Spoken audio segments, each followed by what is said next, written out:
அப்புறம் கல்யாணம் பேசி முடிக்கிறாங்க சூரிக்கு.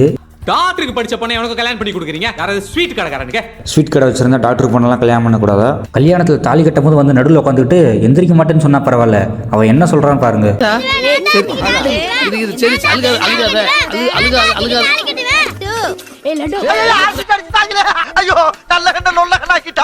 இதெல்லாம் நம்ம ஃபன்னா பார்க்கணுமா? இதெல்லாம் நம்ம வீட்டில் நடந்தது தான் என்ன ஆயிருக்கும்? அடிலாம் இல்லை, ஒரு லுக்கு தான். அதுலேயே நம்ம டர்ராகி எந்திரிச்சு ஓடிடுவோம். கல்யாணம் முடியுது, நைட்டு நான் மாமா கூட தான் படுப்பேன் அடம் பிடிக்கிறான். இல்ல அவன் டெய்லியும் மாமா கூட தானே தூங்குவான், அதான் கொஞ்சம் அடம் பிடிக்கிறான்.